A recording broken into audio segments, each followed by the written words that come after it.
तो दोस्तों ये है सुपर डेविल आर्यन स्टोरी का फर्स्ट एपिसोड। और हाँ, इस स्टोरी को मैंने लिखा है, इसलिए स्टोरी सुनने के बाद कमेंट करके ज़रूर बताइएगा कि आपको स्टोरी कैसी लगी। और हाँ दोस्तों, ये मेरी फर्स्ट स्टोरी है जिसको मैंने अपनी इमेजिनेशन से बनाया है, यानी इसको मैंने सुपर गॉडवीर स्टोरी लिखने से पहले ही इसका 2 एपिसोड लिख के रख लिया था, लेकिन उसके बाद मुझे इस पे काम करने का मौका ही नहीं मिला क्योंकि मैं सुपर गॉडवीर स्टोरी पे काम करने लगा था। बाकी अब मैं इस पे काम शुरू कर चुका ही हूँ, और अगर आप लोग ने मेरे सुपर गॉडवीर स्टोरी सुनी होगी तो आप जानते होंगे कि मैं किस तरह और कितनी मस्त स्टोरी लिखता हूँ। और हाँ, मैं शर्त लगा के कहता हूँ, अगर आप इसके 10 एपिसोड सुन लोगे ना तो आप इस स्टोरी को पूरी सुने बिना कहीं नहीं जाने वाले हो। और हाँ, ये स्टोरी आगे चल के सुपर गॉडवीर स्टोरी से कनेक्ट होने वाली, और वो भी बहुत जल्द कनेक्ट होने वाली है। यानी ये सुपर गॉड सागा का पार्ट है, जैसे सुपर गॉड वीर और कॉस्मिक वॉरियर हैं। इसलिए अभी से सब्सक्राइब करके रख लो और तैयार हो जाओ एक बेस्ट रोलर कोस्टर राइड के लिए, यानी एक मस्त सी स्टोरी सुनने के लिए। इसलिए चलो टाइम वेस्ट न करते हुए स्टोरी को शुरू करते हैं, क्योंकि ये है super devil Aryan season 1 episode 1 the rise of Aryan Singh Rathore. इधर पृथ्वी जैसा एक और ग्रह, और उस ग्रह के एक घर में आर्यन के लड़के अपनी मम्मा से कहते हैं कि मम्मा मम्मा पापा की स्टोरी सुनाओ ना, कि पापा इतने ताकतवर कैसे बने और उन्होंने कैसे इतने सारे एविल गॉड्स को हराया और दुनिया को ख़त्म होने से बचाया, और कैसे वो एक डेविल गॉड बने। सुनाओ ना मम्मा, आर्यन के बच्चे अपनी मम्मा से कहते हैं। और फिर तभी आर्यन की वाइफ बोलती है, अच्छा तुमको अपने पापा की स्टोरी सुननी है। बच्चे कहते हैं हाँ मम्मा प्लीज़ सुनाओ ना। अच्छा बाबा ठीक है सुनाती हूँ, आर्यन की वाइफ कहती है, और फिर बच्चे खुश हो जाते हैं। और फिर तभी आर्यन की वाइफ आर्यन की कहानी सुनाना स्टार्ट करती है। तो बच्चों, ये बात है सन 2100 की, जिस दिन आसमान में बिजलियां कड़क रही थी, अंधेरी रात थी और पूर्णिमा का दिन था। उसी दिन एक हॉस्पिटल में एक लड़के ने जन्म लिया, जो कि आगे जाके आर्यन सिंह राठौड़ के नाम से जाना गया पूरे ब्रह्मांड में। आर्यन की वाइफ बोलती हैं, लेकिन तभी बीच में टोकते हुए आर्यन का लड़का बोलता है, मम्मा मम्मा ये तो वही दिन है ना जिस दिन इंसानों ने दूसरे ग्रहों में जाने के लिए रास्ता खोज लिया था। आर्यन की वाइफ कहती है, हाँ बेटा ये वही दिन है जिस दिन इंसानों ने मल्टीवर्स का गेट खोल दिया था, और यही उनकी सबसे बड़ी गलती थी। आर्यन का लड़का पूछता है, मम्मा मम्मा उन्होंने ऐसी क्या गलती कर दी थी। तो इस पर आर्यन की वाइफ कहती है, इसके लिए तो तुम्हें अपने पापा की पूरी स्टोरी सुननी होगी। तो अब तुम स्टोरी सुनते हुए मुझे बीच में डिस्टर्ब मत करना, वरना ऑडियंस बुरा मान जाएगी, यानी वो लोग बुरा मान जाएंगे जो अभी बैठ के स्टोरी सुन रहे हैं। तो इसलिए अब साइलेंट हो जाओ और मेरी कहानी सुनो। तो कहाँ थी मैं? हाँ, तो तूफान भरे मौसम में आर्यन ने जन्म लिया। आर्यन की माँ बहुत खुश थी, मगर डॉक्टर एक बात से शॉक थे। उसकी वजह थी आर्यन के पीठ पे बना टैटू, जिसे देख के डॉक्टर बहुत ज़्यादा शॉक थे, क्योंकि वो टैटू एक तलवार का था जिसपे 7 स्टोन्स की जगह, मतलब 7 स्टोन जैसा कुछ बना हुआ था, और उस टैटू की तलवार की हैंडल पे कुछ लिखा हुआ था, मगर डॉक्टर उसे पढ़ नहीं पा रहे थे क्योंकि वो लैंग्वेज इस दुनिया की लगी नहीं रही थी। हालांकि डॉक्टर अभी उस टैटू की लैंग्वेज को पढ़ने की कोशिश कर ही रहे थे कि उस कमरे में कुछ लोग आ जाते हैं, जिसमें एक आर्यन के मामा होते हैं और उसके नाना होते हैं, और उनके साथ 2-3 लोग और भी हैं। इधर वहीं आर्यन के नाना डॉक्टर के हाथ में लड़के को देखते ही मान गुस्से में आ जाते हैं और डॉक्टर से उस लड़के को छीन लेते हैं और अपने बेटे को दे देते हैं, और उससे कहते हैं कि इसको ले जाओ और ख़त्म कर दो, आर्यन के नाना कहते हैं। और इधर वहीं ये बात सुनते ही आर्यन की माँ और डॉक्टर शॉक हो जाते हैं। तभी आर्यन के नाना डॉक्टर से कहते हैं, डॉक्टर इस बच्चे की वजह से मेरे खानदान के नाम पे दाग लग सकता है। आर्यन के नाना कहते हैं, और तभी डॉक्टर से इतना कहने के बाद वो अपनी बेटी की तरफ देखते हैं और उससे कहते हैं, तुम्हें क्या लगा था तुम मुझसे छुप पाओगी और मैं तुम्हें ऐसे ही जाने दूंगा, आहूजा परिवार का नाम खराब करने दूंगा? मैंने तुझसे पहले ही कहा था कि मैं इस बच्चे की दुनिया में आते ही इसे मार दूंगा, क्योंकि ये उस राठौड़ खानदान का बच्चा है, इसलिए आज इसे मुझसे कोई भी नहीं बचा सकता। आर्यन के नाना कहते हैं, और फिर इतना कहते ही वो अपने लड़के की तरफ देखते हैं और उससे कहते हैं, जल्दी जाओ और इसे ख़त्म कर दो। आर्यन के नाना अपने लड़के से कहते हैं, और फिर इधर इतना सुनते ही आर्यन की माँ चिल्लाने लगती है, और फिर जैसे ही वो बिस्तर से उठने लगती है वैसे ही ज़मीन से 2 पेड़ की बेलें निकलती हैं और फिर आर्यन की माँ को जकड़ लेती हैं, जिससे आर्यन की माँ बिल्कुल भी हिल नहीं पाती और बस चिल्लाती रहती है। हालांकि इधर वहीं ये नज़ारा देख के डॉक्टर लोग बहुत ज़्यादा डर जाते हैं और डर के मारे वो आर्यन के नाना पे हमला कर देते हैं, लेकिन कमज़ोर होने की वजह से वो बहुत जल्द मार दिए जाते हैं। और ऐसा तो होना ही था दोस्तों, क्योंकि डॉक्टर के पास सिर्फ हीलिंग एबिलिटी होती है, ना कि फाइटिंग की, इसलिए डॉक्टर्स बहुत जल्द मारे जाते हैं। और हाँ दोस्तों, डॉक्टर अब मर चुके थे, इसलिए अब सिर्फ कमरे में आर्यन के नाना, उसकी माँ और उसके मामा और कुछ गुंडे बचे थे। और इधर मैं तभी इतना सब कुछ देख के और अपने भाई को अपने लड़के को मारने के लिए ले जाता हुआ देख के आर्यन की माँ अपने भाई से चिल्लाते हुए कहती है, भाई क्या तुम अपने भांजे को ही मार दोगे सिर्फ राठौड़ से बदला लेने के लिए, और तुम्हें अपनी बहन की कोई परवाह नहीं है? आर्यन की माँ अपने भाई से कहती है और इतना सुनते ही उसका भाई उससे कहता है, नहीं मुझे तुम्हारी कोई परवाह नहीं है, तुम हमारे लिए उसी दिन ही मर गई थी जिस दिन तुमने राठौड़ के साथ रिश्ता बनाया था और उससे शादी की थी। मैंने तो तुमसे पहले ही कहा था कि वो तुम्हें छोड़ देगा, मगर तुमने मेरी बात नहीं सुनी, तो आज मैं तुम्हारी बात क्यों सुनूं? इसलिए आज इस बच्चे को सिर्फ राठौड़ ही बचा सकता है, अगर वो आके हम लोग से गिड़गिड़ा के माफ़ी मांगे, आर्यन का मामा अपनी बहन से कहता है। और इधर मैं इतना सुनते ही आर्यन की माँ अपने भाई से कहती है, भाई तुम्हें पता तो है कि राठौड़ का कोई अता पता नहीं है, वो कहाँ चला गया ये उसके परिवार को भी नहीं पता, तो तुम ये कैसे कह सकते हो कि राठौड़ आके तुमसे माफ़ी मांगेगा? आर्यन की माँ कहती है। और इतना सुनते ही उसका भाई हंसने लगता है और कहता है, बहना तुम्हारा वो राठौड़ डरपोक है, कहीं छुपा बैठा होगा, तो इसलिए उसकी सज़ा उसके बेटे को मिलेगी। इतना कहते ही उसका भाई अपने कमरे से निकल के चला जाता है और आर्यन की माँ चिल्लाती रह जाती है। और फिर 1 घंटे बाद आर्यन का मामा उसे लेके एक जंगल में आ जाता है। उस जगह पे पानी के बहने की आवाज़ आ रही थी और उस पानी के पास एक इंसान गड्ढा कर रहा था और वहां पे एक बच्चे की रोने की भी आवाज़ आ रही थी। और वो बच्चा कोई और नहीं आर्यन था। तभी उस बच्चे के पास एक आदमी आ जाता है और उस बच्चे को उठा लेता है और उसे उस गड्ढे के पास ले जाने लगता है। मगर तभी उसकी नज़र आर्यन के पीठ के टैटू पे पड़ती है, जो कि अचानक से फिर से चमकने लगा था, जिसे देख के आर्यन का मामा शॉक हो जाता है और वो उस टैटू को देखने लगता है। हालांकि अभी वो उस टैटू को देख ही रहा था कि अचानक वहां पे तेज हवाएं चलने लगती हैं।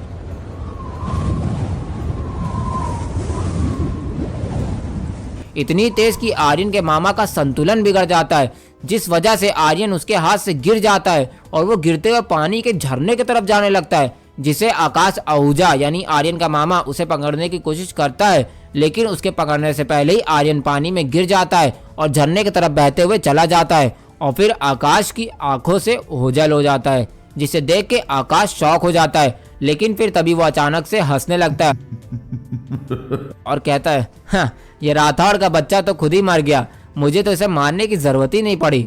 लेकिन उसकी पीठ पे वो टैटू कैसा था, समझ नहीं आ रहा था कि आखिर वो था क्या।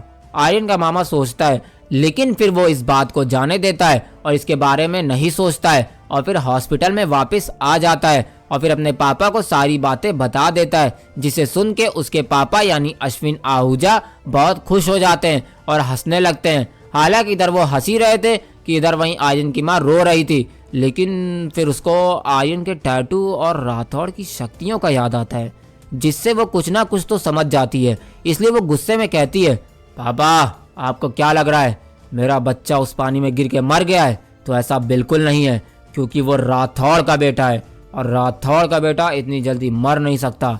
इसलिए आप लोग जितने भी ताकतवर हो सकते हैं हो लीजिए, क्योंकि एक दिन मेरा बेटा आएगा और आप सबको आपके किए की सज़ा देगा और मुझे यानी अपनी माँ को अपने साथ लेके जाएगा। और हाँ, वो ज़रूर आएगा, वो ज़रूर आएगा, आर्यन की माँ कहती है और गुस्से में अपने पापा और भाई को देखने लगती है। और इधर वहीं अश्विन आहूजा अपनी बेटी की बात सुन के गुस्से में आ जाता है और फिर वो कहता है, अवंतिका सपने देखना छोड़ दो, क्योंकि तुम्हारा बेटा मर चुका है और अब तुम मेरी कैद में रहोगी, क्योंकि तुमने हमें धोखा दिया है और उस राठौड़ खानदान के लड़के से शादी की है। इसलिए अब तुम हमेशा के लिए आहूजा मैंशन के बीचों बीच जंजीरों में कैद रहोगी, जेल के अंदर। और तुम जब तक कैद रहोगी जब तक तुम मुझसे माफ़ी नहीं मांग लेती हो। और हाँ, जिस दिन तुमने मुझसे माफ़ी मांग ली अवंतिका, मैं तुम्हें जाने दूंगा, लेकिन जब तक तुम अपने गुनाहों की माफ़ी नहीं मांगोगी और मेरे बताए हुए लड़के से शादी नहीं करोगी, जब तक तुम आहूजा मैंशन में बंदी बन के रहोगी। क्योंकि यही तुम्हारी सज़ा है, क्योंकि यही तुम्हारी सज़ा है, क्योंकि तुमने पूरे देश में हमारी इज्जत उछाली है। इसलिए अवंतिका तैयार हो जाओ अपनी सज़ा भुगतने के लिए। अश्विन आहूजा अपनी बेटी से कहता है और इधर वहीं अवंतिका यानी आर्यन की माँ अपने पापा से उनका नाम लेते हुए कहती है, अश्विन आहूजा, तुमने मेरे बेटे को मारने की कोशिश की है और तुमने मेरे प्यार को बुज़दिल कहा है और तुमने मेरी माँ को भी मारा था। इसलिए मैं यानी अवंतिका राठौड़ तुम्हारे सामने कभी नहीं झुकूंगी और एक दिन मैं तुम्हें अपने आंखों के सामने मरता हुआ ज़रूर देखूंगी, क्योंकि तुम मेरी माँ के कातिल हो और तुम वो हो जिसने मुझसे मेरे बच्चे को छीना है। इसलिए अश्विन आहूजा, आज से तुम मेरे कुछ भी नहीं लगते हो, तुम सिर्फ अब मेरे दुश्मन हो, दुश्मन हो। अवंतिका कहती है अश्विन से और इधर वहीं अश्विन अवंतिका की बात सुन के बहुत गुस्से में आ जाता है और वो अवंतिका को 2-3 कंटाप मार देता है, जिसकी वजह से अवंतिका के मुंह से खून निकलने लगता है। हालांकि अश्विन यही नहीं रुकता है, बल्कि वो अवंतिका को उसके बाल से पकड़ता है और उसको घसीटते हुए रूम के बाहर जाने लगता है। हालांकि अभी वो रूम के बाहर जा ही रहा था कि तभी उसके गुंडे वापस आ जाते हैं और वो अश्विन को बताते हैं कि उन्होंने पूरे हॉस्पिटल को खाली करवा दिया है और कुछ लोगों को मार के उसी हॉस्पिटल में छोड़ दिया है और हॉस्पिटल में पेट्रोल भी छिड़क दिया है। अश्विन के गुंडे अश्विन से बताते हैं और इधर वहीं अश्विन इस बात को सुन के मुस्कुराने लगता है और फिर अवंतिका को उसके बाल से घसीटते हुए हॉस्पिटल के बाहर आके खड़ा हो जाता है और फिर हॉस्पिटल को एक बार देखने के बाद वो सिगरेट निकालता है और फिर एक लाइटर निकालता है और फिर सिगरेट को जलाने के बाद अश्विन जलते हुए लाइटर को हॉस्पिटल की तरफ फेंक देता है और फिर उसके ऐसा करते ही पूरे हॉस्पिटल में आग लग जाती है। हालांकि अभी अश्विन ने लाइटर फेंका ही था कि तभी उसके पास उसके एक आदमी का कॉल आता है और उसका वो आदमी उसको बताता है कि राठौड़ का छोटा भाई बच निकला है अपने कुछ बचे हुए साथियों के साथ और वो इस वक्त हॉस्पिटल की तरफ ही बढ़ रहा है और बहुत जल्द हॉस्पिटल पहुंच जाएगा। अश्विन का एक आदमी उसको बताता है और इधर वहीं अश्विन इस बात को सुन के जल्दी से अवंतिका को पकड़ता है और उसको गाड़ी के अंदर फेंक देता है और फिर खुद भी उसी गाड़ी में बैठ जाता है और आकाश भी उसी गाड़ी में बैठ जाता है और फिर 2 गाड़ियां जंगल के रास्ते से होते हुए आहूजा मैंशन की तरफ बढ़ने लगती हैं। हालांकि अवंतिका राठौड़ के छोटे भाई को हॉस्पिटल की ओर जाते हुए देख लेती है और वो उसको देखते ही चिल्लाने वाली थी, लेकिन तभी अश्विन उसके मुंह को बंद कर देता है, जिसकी वजह से अवंतिका राठौड़ के छोटे भाई को नहीं बुला पाती और फिर अश्विन जंगल के रास्तों से होते हुए आहूजा मैंशन की ओर चला जाता है और इधर वहीं उन गाड़ियों के जाते ही 3 बुलेट प्रूफ कार हॉस्पिटल के सामने आके रुकती हैं और फिर उससे राठौड़ का छोटा भाई निकलता है जो कि इस वक्त खून में रंगा हुआ है। हालांकि ये खून उसका नहीं बल्कि उसके साथियों का है जो कि मारे गए हैं अश्विन आहूजा के भेजे हुए आदमियों द्वारा, क्योंकि अश्विन आहूजा को पता था कि राठौड़ का भाई हॉस्पिटल आ रहा है तो उसने राठौड़ के भाई को कुछ देर रोकने के लिए उस पर अटैक करवा दिया था, जिसकी वजह से वो अवंतिका के पास आया, आर्यन को छीना और हॉस्पिटल को जला के निकल गया ताकि सबको ये लगे कि अवंतिका और उसका बच्चा दोनों मारे गए हैं और उनके साथ हॉस्पिटल में मौजूद लोग भी मारे गए हैं। हालांकि इधर राठौड़ का छोटा भाई गाड़ी से निकलने के बाद आग में जलते हुए हॉस्पिटल को देख के अपना हाथ गाड़ी पे कस के मार देता है और फिर इमोशनल होते हुए कहता है, डैम इट भैया, मुझे माफ़ कर दीजिएगा, मैं आपके बच्चे को और भाभी को नहीं बचा पाया, मैं नाकाम रहा, मैं हार गया भैया, मैं हार गया। राठौड़ का छोटा भाई शिवम राठौड़ कहता है और फिर अपनी गाड़ी में बैठ के राठौड़ मैंशन की ओर निकल जाता है। और इधर वहीं दूसरी तरफ आहूजा मैंशन में अश्विन आहूजा अवंतिका को लाने के बाद उसको आहूजा मैंशन के बीचों बीच में बने एक छोटे से कमरे यानी जेल में लाके जंजीरों में बांध देता है और फिर आहूजा मैंशन में मौजूद सभी लोगों को देखते हुए कहता है, खबरदार अगर किसी ने भी इस लड़की अवंतिका की मदद की और इसको कुछ भी अच्छा खाने को दिया, इसको सिर्फ कैदियों वाला खाना मिलेगा क्योंकि ये वही डिजर्व करती है, और हाँ, अगर किसी ने भी इसकी मदद की तो उसको भी यही सजा मिलेगी, इसलिए सब इस लड़की से दूर रहना, अश्विन आहूजा कहता है। और उसकी ये बात सुन के सब हैरान हो जाते हैं लेकिन कुछ कहते नहीं है।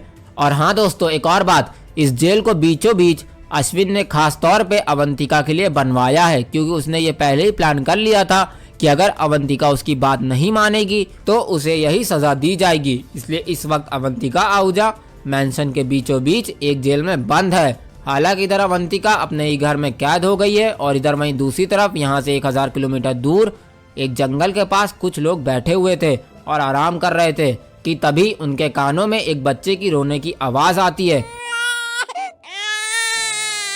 जिसे सुन के वो लोग शॉक हो जाते हैं।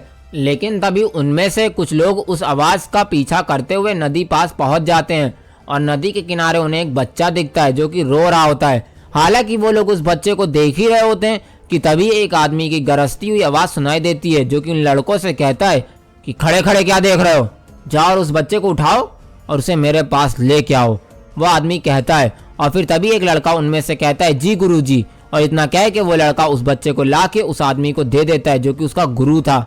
हालांकि वो आदमी सिर्फ उस लड़के का ही गुरु नहीं, वहाँ खड़े सब लड़कों का गुरु था जो अपने गुरु के साथ यहाँ अभ्यास करने आए थे, क्योंकि वो एक बहुत बड़े गुरुकुल में पढ़ते हैं जहाँ पे जादू सिखाया जाता है। हालांकि इधर वहीं गुरुकुल के गुरु अधीर देव ने उस बच्चे को छुआ ही था कि तभी उनको यह आभास हो जाता है कि ये बच्चा साधारण बच्चा नहीं है, बल्कि ये वो बच्चा है जो कि इंसानों को ख़त्म भी कर सकता है या तो इंसानों को बचाने वाला मसीहा भी बन सकता है। इसलिए अब मुझे ही ये देखना होगा कि आखिर ये क्या बनेगा, मसीहा या एक ऐसा डेविल जो कि पूरी ब्रह्मांड को ख़त्म कर देगा।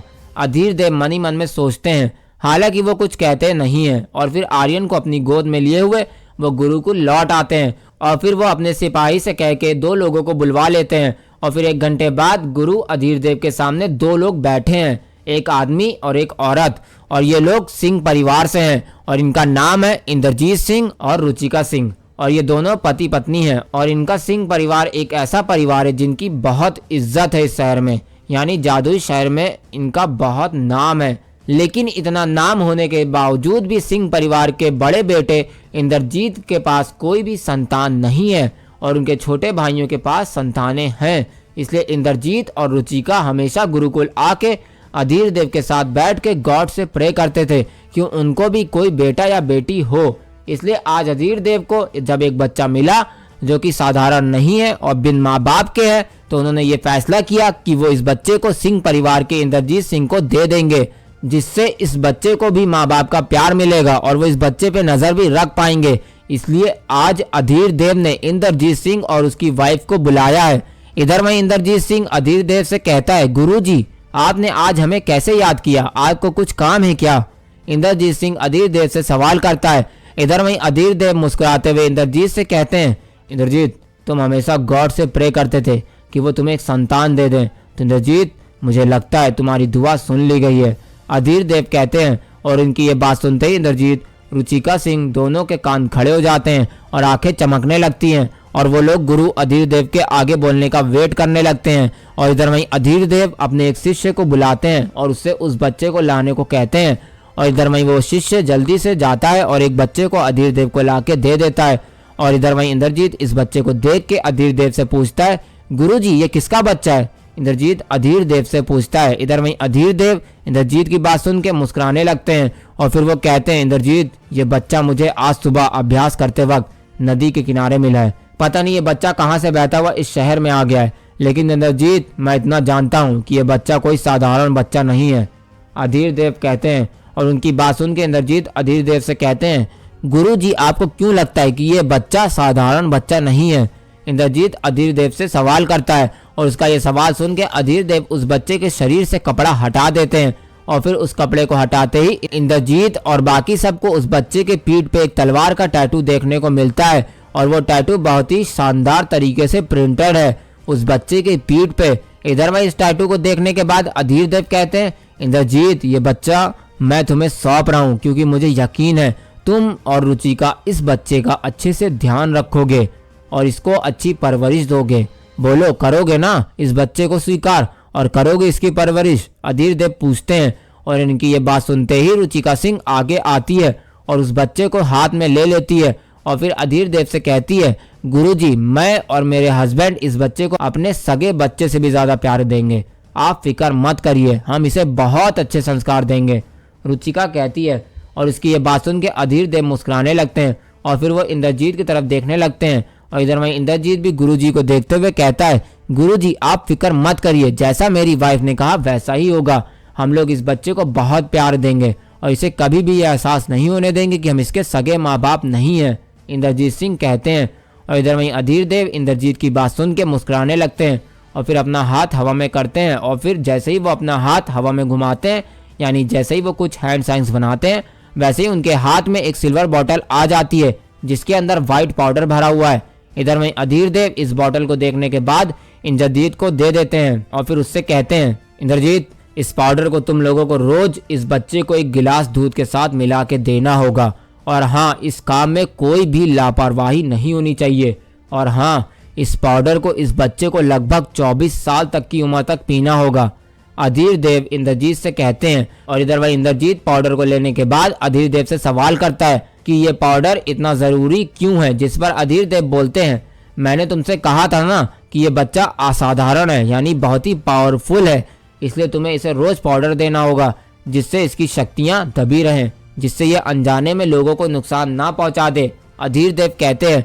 और उनकी ये बात सुन के इंद्रजीत कुछ नहीं बोलता, बस बच्चे को देखने लगता है। इधर वहीं अधीर देव इंद्रजीत से कहते हैं, ठीक है अब तुम लोग जा सकते हो। और हाँ, इस बच्चे के टैटू को छुपा के रखना, हालांकि जब तक तुम लोग पाउडर पिलाते रहोगे तब तक टैटू गौर से देखने पर ही दिखेगा, लेकिन फिर भी तुम लोग इसकी पीठ को ढक के ही रखना, अधीर देव कहते हैं। और उनकी ये बात सुन के इंद्रजीत सिंह और रुचिका सिंह हाँ में सर हिला देते हैं और फिर बाहर जाने लगते हैं। लेकिन फिर तभी अचानक रुचिका सिंह रुक जाती है और फिर वो अधीर देव से कहती है, गुरुजी आपने हमें इस बच्चे के बारे में सब कुछ तो बता दिया, लेकिन आपने हमें ये नहीं बताया कि हमें इस बच्चे का नाम क्या रखना चाहिए।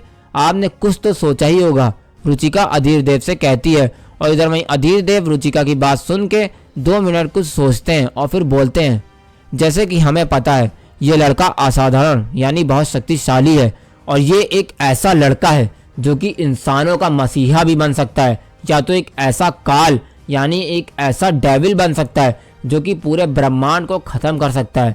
तो फिर तो इसका नाम भी इससे मिलता जुलता ही होना चाहिए और वो नाम है आर्यन, जिसका मतलब होता है हॉनर्ड वन, यानी एक ऐसा नाम जो सबके द्वारा सम्मानित होगा और सबसे टॉप पे रहेगा। और हाँ, अब ये बच्चा तुम्हारा है तो इस बच्चे का पूरा नाम है आर्यन सिंह, अधीर देव कहते हैं। और इनकी यह बात सुन के रुचिका सिंह कहती है, आर्यन सिंह गुरुजी आपने तो बढ़िया नाम बताया है, हम अपने बच्चे का यानी इस बच्चे का यही नाम रखेंगे, रुचिका कहती है। और फिर इंद्रजीत और रुचिका कुछ इधर उधर की बातें करने के बाद गुरुकुल से चले जाते हैं। और फिर उनके जाते ही गुरु अधीर देव मन ही मन में कहते हैं, तो चलो ये काम तो हो गया, बस अब ये देखना होगा कि आखिर ये बच्चा बड़ा होकर क्या बनेगा, एक अच्छा इंसान या एक बुरा इंसान। देखते हैं आखिर ये क्या बनता है, अधीर देव मन ही मन में कहते हैं।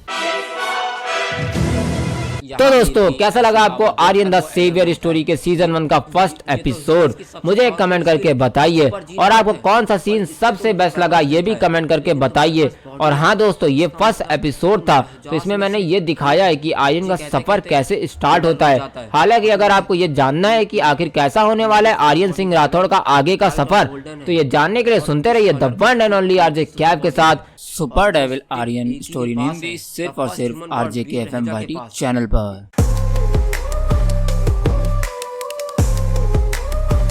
On the beat, boy.